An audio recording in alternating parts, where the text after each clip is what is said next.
Welcome back and thank you for staying with us. Now, for those who are joining us right now, I've been speaking and engaging Professor Gituro Wainaina, who's the chairman of the Kenya School of Government and former Director General of the Vision 2030 Delivery Secretary, just trying to understand and make sense of the milestones that the current government has had over the past few years. So, Professor, just before the break, you were talking about the Galana project and what went wrong with the initial Vision 2030 plan. And you mentioned quite an interesting issue, and that was the issue of food. You need to feed the country, and that is where so many people are right now, of course, owing to the COVID-19 pandemic. People are questioning the government's priority in terms of investing in infrastructure. We've seen quite a number of investments on roads, and the government has consistently been outsourcing for money to come and build this infrastructure. So my question is, what are we not seeing? What is that thing that me and probably 5 other million Kenyans are not seeing in terms of this infrastructure that is being done right now? I think you're right, and you touch a very nerve center when you talk about infrastructure. Yeah. And I think I agree with you when we look at the whole thing is about lives and livelihoods. And I thank God that I've been involved in Kiambu County in terms of looking at the lives and livelihoods. But when you look at the infrastructure, and infrastructure is more just than roads. It's basically 3 things. You talk about roads, you talk about railways, and you talk about airports or air. For information, that's why you have a Mercedes with the 3 stars. One is we have good engines in the air, good engines on the road, and the good engines on the sea. Probably what most of us are not seeing is the benefits which are coming of it. Let me take back in terms of the benefits we have. For those perhaps who can recall, and I'll start with the airport itself, I'll come to the road. If you go to the airport today, you see a different ballgame. It was chaos before. I've just come from Mombasa last week. You go to Mombasa airport, tremendous work happening there. Now, there is no big town in this country you cannot take by air. That necessitates movements. You come to the roads are important because of movement of goods. And it's interesting that I had a friend of mine, he passed on, Professor Makawiti at Maseno University. He said one time, there's a time I could not estimate the time I used from Kisumu to Nairobi, because the road was terrible. Now, he knew the time we used. Now, investing in the road, you're actually going to the last mile. You're making that the produce you have can head to the market. And that's what the investment was in terms of when we talk about the Vision 20 and the roads. When you look at the railways, SGR, and I think we are skeptical about the SGR, but SGR per se, let's not look at the cost. Because one of the key costs in SGR was some individuals in this country who went out there and say my land is worth 5 million. They colluded with the other officers. They say it's worth 30 million. That had nothing to do with the cost of the railway. In terms of the cost, the railway was fantastic, but you can see the kind of business is happening. Take a railway from here to Mombasa. There are people selling there. You are spending. And the families are using it. So when you look at that, there's so much investment in terms of the rail. You go to the port, the extension, the berths, all 22. The goods are now, the turnaround time, it's reduced by almost 150%. That's what an entrepreneur is. That's what a business person is looking. We have the Embakasi, a depot. We have now in Naivasha. We are rehabilitating the railway all the way to Kisumu, all the way to Nanyuki. And I think it's important, maybe Kenyans, and somebody should step back and say, if I'm in Nyandarua, am I getting my goods to the market? Yes, those routes have been done. There's a lot of work which has been done. Yesterday, I came from Naivasha, and instead of using the Waikwi, I used somewhere and came to the Hoto. That road was never there before. The investment we're having there are important, even when we were in the Vision 20, and we can see that happening now. Thika Road was you go to the property now on Thika Road, it's doubled. And therefore, the road is important. It takes us to the last mile. There's no country, go to any country developing this world. The first thing they invested in were their roads, then the railway, and the airports. Have something like the US. You can decide which to go by air, by road, or whatever. And that's what this country are doing. And that's what we thought about. You go to $1, the bypass there. Those, the expressway. So in terms of Kenyans saying we haven't seen, I think, to me, that is something we perhaps, if you ask Kenyan genuinely, they'll tell you we have seen a lot of impact in terms of the road infrastructure. So, Professor, I mean, we've already established that these are good investments, probably good long-term investments, but there's also a faction of people coming from this group of thought that all these beautiful things that we are talking about is at the expense of the taxpayer. We have the government always borrowing money to come and foresee these particular projects. So are we trying to tell the people that it's right, even if it means you're going to increase our debt ceiling as long as the end goal is achieved? No, I think you're right there, and I think I can't agree with you more, that all these roads we see, all this investment, and I got myself in problem with government. Government doesn't have any project. It's we Kenyans. We pay taxes, and we say, government, please implement on our behalf. I think we are getting value for our money. I think what is important is how much are we getting in terms of our investment. And I think perhaps we need to talk about down the road. We must admit there is a lot of leakage. So maybe that's why we have an issue. Because you do an investment, you tell the taxpayers this, but we don't get the value for our money. And that's why we pay taxes. We pay taxes because we expect certain infrastructure, we expect certain enablers. As a business person, I expect certain enablers. I expect a road, I expect a storage, I expect in Mombasa, I expect send my French beans to whatever market. So I think there is a disconnect, and I totally agree with you. There is a disconnect on the prudent utilization of the taxpayers' money. And I think that's the core. It's at the core of our country. And notice I'm calling it a country. Because I don't think we are a nation yet. We have to find an opportunity to become a nation. A nation is where we take responsibility each other, and we're even willing to pay. I can even pay more for taxes. I'm even up to 60% if I see what that tax is doing in terms of health, in terms of roads, in terms of agriculture, in terms of education. We are willing to do that. Sweden charges 65%. In winter, you're on the stage of the bus, but it's heated. So you can actually see where taxes are going. People are willing to pay taxes, and Kenyans are willing to pay taxes, but we must see the benefits of those taxes. All right. So you've talked about taxpayers always wanting value for their money. And if you remember, when I began this conversation, I mentioned that we have so many Kenyans right now who've lost hope in their country, and they're seeing countries like Rwanda doing really well, countries like Ethiopia doing really well. And at the same time, right in Kenya, we've actually seen businesses move from Kenya and into those other countries to set up shop there, solving quite a number of issues in Kenya. So what I'm trying to ask is the business environment really that substantial outside there? Should Kenyans lose hope in their country, or it's actually just better PR from those other countries? I think losing hope is probably the most difficult, is the worst thing you can ever do. I'm a believer in that the glass is half full as half empty. I think we must demonstrate leadership with respect to no-nonsense leadership. If you mention those two countries you have mentioned, Ethiopia, of course they are going through some difficulties here and there. Let me perhaps provide the example of Rwanda. I think there are certain things we have to do differently. Different in the sense that we listen more to the Mwananchi. And when I listen to the president, and let me say this one, when I listen to the president, and I think there's something I appreciate about him, he means well. He's a good guy, hana mambo mengi, but I think there is something he needs to put something differently. He has to put his foot down. For example, PPEs, 21 days, we need a report. I think he has an obligation to tell us as Kenyans, why is that report, what happened?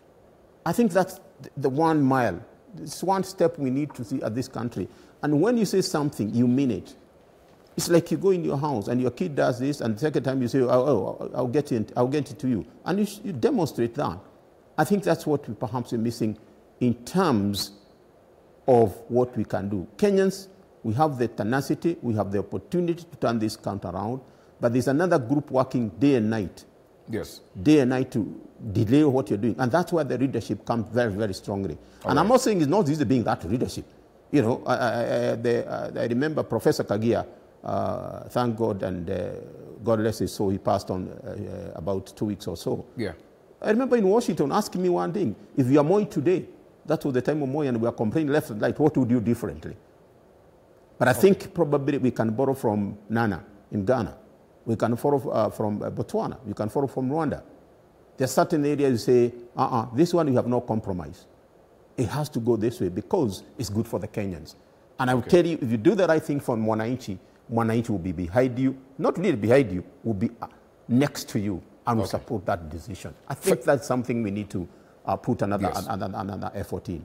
Okay, fair enough, Professor. So let's get to the COVID-19 situation that we are in right now. Kenya being one of those countries that have been hit hardest with this particular virus. We've actually, judging from what people are saying, we've treated it well. And when you talk about the measures that we took as a country, the president injected, say, close to 54 billion in a stimulus program to help certain aspects 56, of the economy, right? But also at the same time, we saw economists say that this was not merely enough. So what I'm trying to say is right now, where we are in Kenya, we're ending 2020. What is the size of that financial hole that we need to fill to see that 2021 is actually a better year for us?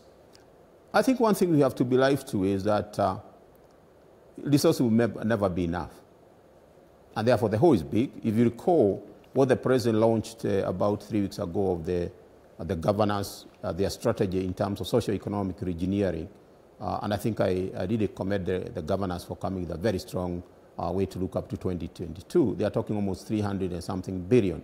So you can actually see, even looking at that, there's a big gap. The government, I know, is coming with the ERIS up to the same year, and the gap is also big.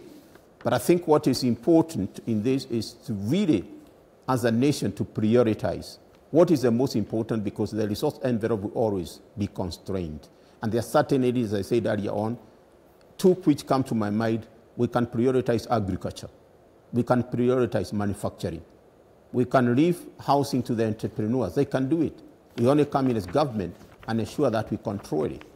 The affordable housing, the health care. When you address issue of agriculture, we heard food, you're actually addressing health. You're also addressing manufacturing. So there are certain, the resources will never be enough, and that's something we have to be alive to, but we require perhaps to do some prioritization and go to the key aspect in it. Now, if we look in the economic stimulus package, very, very important, and I think let's not lie ourselves. This thing has been difficult for everybody in the world. You all know what has been happening in those developed economies. Yesterday, the UK issued different things. I think we have managed well. Perhaps we relax in terms of areas where I think we have had a lot of problems, bars, the politicians. But I think looking back to it, and there are areas, and I really appreciate the gentleman in Nakuru who is doing the mass and all that after he was called by the president. Those are the manufacturing areas we want to emphasize. But I also, as I pointed out, it's not the amount we have, it's perhaps how do you utilize 10 shillings to get the bet out of it? And let me give you an example, which is really, really, really disappointing. About 2 weeks ago, a week ago, some members of parliament were going to South Africa. Of course, paid business class. And you go to the corporate world, if you're doing more than less than 4 hours, they don't buy for you business class. You go economy. That's not here or there. Yeah. These guys go to the airport. They don't have the certificate for COVID-19, so they can't go. So they call the travel agency, and they say, hey, we have to go by any means. So they tell no, the only flight next day is this one. And they say the only one which can go is ET or any other. And they say, no, book us, we don't care. A ticket is supposed to be a certain amount, it's supposed 3 times. Those are the leakages I'm talking about. So even with that, 56, 53, as you have it, 56 in terms of 0.6 in terms of the stimulus package. We can do a lot if we address that leakage. So the gap is big, and it's going to be big. We know there are people in town, the IMF, the bank, but we need perhaps to take charge of our economy. We need Professor. $1 we get. How much do we utilize of that dollar? Okay, so in your answer, you're very heavy on us investing in agriculture, ensuring this is our very core, which has always been believed to be Indeed. Kenya's strength. So one thing that I get, and most of my viewers always have this issue with guests always saying that this needs to be done. So I want to really throw a hard one to you. In whatever you're saying in terms of dealing with agriculture, what needs to be done like tomorrow so that we move forward? Interesting. I'm reading a paper, 1895 to 2005, on water. And I'm telling my brother, all things are there. The first thing, the things we need to do in terms of agriculture is address back in terms of water. We do water ponds, small dams, harvest the rainwater. By the way, the borehole water is the worst. The best water you can have is water ponds, small dams. If we can do that, then we are on. I'm doing something at Kakuzi, something small. But the first thing we did is to have water. So I think in terms of, and that paper I'm reading from 1895, and you go to sessional paper number 10, number 10 of 1965, the President, Mzee Jomo Kenyatta, was very clear. We can't do that without investing in water. You go from all the way from all those rivers going to Lake Turkana, all the way down to the Indian Ocean. There's a plan where after certain miles we have to have a dam to contain that. Even when it's dry, we release that water and it goes to irrigation. So that's something, if we're going to talk about food, and you're spot on. One thing I can tell the Kenyans, if we can't feed our people, forget anything else. Let's just do that. But Professor, we have the dams. They're there. Probably not as many as expected, but we already have the dams. So what is the issue? Which dams do we have where we're doing irrigation? Also, you're talking about the dams that we're going to do irrigation. Correct. Okay. So this is one of the things that we need to move forward. That's like needs to be done like tomorrow. You have heard about the Hoover Dam? Hoover Dam in the state. It offends people in that. That's what it's all about. All right. Yeah. And one time I had an opportunity to go to Tana River, and we are doing some work on SDGs. And as you drive from Maridi to Tana River, Hola, I found somewhere between the road there was a water pan, which was not dry yet. It's actually February. It was beehive of things because there was water. And I was asking the governor, why can't we do every 5 kilometers, do a water pan, either opposite of the road? So when it rains, it's there. And there was an investment I found in Hola, an investment of 20 million. Investment of a car. I'm talking about VX. How many water pumps would you have done with 20 million? Fair enough. This car is benefiting only you. How many do we have? So, in my view, there are things we can do, and a step back. As a nation, appreciate it's going to benefit more people as opposed to me. All right, Professor. That's something we are doing in Kiambu. We're working with the governor, and we're doing one of the things, Governor, we have to do is get water. And a live example, and he has played so well, it's Kibwana. He did a dam for 8M. His colleague said it costed somebody else 8 million. He did it for 18 million. And it's interesting, they went to benchmark to see this dam. And our governor has addressed it to us, how did mine cost this much? You take the responsibility as a governor. All right, Professor. And I think that's what I'm saying about. We've already established that needs to be done, and I'm actually running out of time. But let me just squeeze in some 1 or 2 questions as we wind up. Now, right now, the biggest concern that we're dealing with as a country is the situation facing healthcare workers. And at the same time, we have the topic surrounding the BBI. It wouldn't be right for me not to engage you on this. And when you look at that particular BBI proposal, the doctors for a very long time have always asked for a health commission so that they can actually be addressing certain issues. Do you believe if that health commission was present, we wouldn't be where we are right now? I really don't like talking about the BBI. Yes. And that you have mentioned it. Yeah. But I think it's sad for our frontline people. And Yes. I really, as I talk to the national TV here, my condolences and really heartfelt go to the young man, 28 years old. You know, he couldn't get that opportunity. And I think as a nation, we should have come very strongly and express our concern and deep sorrow for this kind of things. But I think in terms of healthcare, and I think this is something I've also mentioned that where we could have done differences in government, it turned to be a business. You go to Aga Khan today, and night you are being charged 300, 500 a night. The government should have career. No. There's a certain minimum you can charge. That minimum we are talking about is now when you go and help these people who are working 24 hours. And in terms or even protective gears with them. One thing I've learned from this, and you brought it, is interesting. If I was in the BBI, I would be talking about 4 things. Yeah. How do we step back and build a nation? You recall when the COVID came, every nation was calling their citizens. Come back home, we'll take care of you. The kind which come to my mind is a pilot of Kenya KQ, took from the last flight, and the ultimate sacrifice he passed on. We need to look at that. The BBI should be addressing that. Secondly, investment in IT. That is what I would be saying. Today, we are doing a lot of business because thanks to Kagwe Mutai and their demo. Because we are doing that today. And I wish the laptop had worked. Every kid in this country will be benefiting. Thirdly, what I would perhaps expect from the BBI, telling us we need to come with a sovereign fund. Norway, Yes. Singapore, they are not suffering because they set a certain amount. We can even say it's 1% of the tax, but build a fund for this country. So any disaster, and God knows, another one will happen. Maybe your grandchildren or my grandchildren. How do we really cushion ourselves? I will respect the BBI. Yes.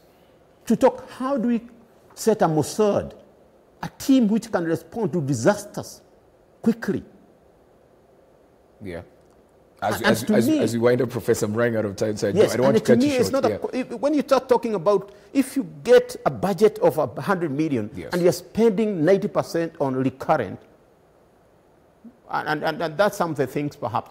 BBI, perhaps, if it's the route is to address the Constitution, we could have addressed the Constitution differently. Yes. If it's probably to jumpstart this economy, probably those things I'm talking about what I would look in it than anything else. All right, fair enough. Professor, we probably have like less than a minute. So as we just wind up, we've talked about the targets. We've talked about the president investing in infrastructure, grassroots economy, and basically you mentioning that the investments have value. They're probably not being seen right now because they're long-term investments. Just as we wind up 2020, which has been a serious year, and we've also managed to still see it through up until 2020.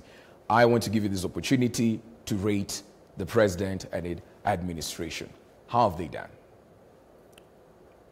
I probably will give him a score of 6 out of 10. Yes. I think he came very strongly when he had it. I like the way he has demonstrated let's wear our masks. Yes. I would probably, Nasikwa Ubaya, I think he has to watch his social distancing. Okay. Naturally, he's a social man. Fair enough. So he had to hamper with the guys. But I think social distancing is important. 20 years, as I said, is a reset year. But as we get into it, let's take care of ourselves. All right. The government won't, and the government cannot. 2 things I always talk about. Let's wear masks and social distancing. All right. And let's practice our natural foods. Steaming, taking care of the family. Yes. I think that's important. But above all, and I think you give me, I can't go about this. I think we must step back and thank God for seeing us through. Very well through His mighty. He will see us yesterday, today, and tomorrow.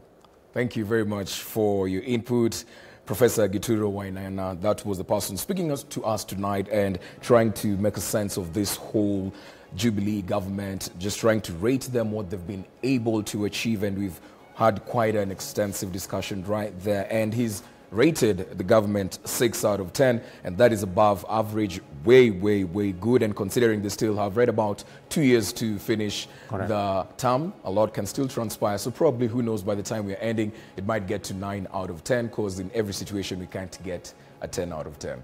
Thank you very much for your time this evening. Thank you very much. Appreciate being invited me.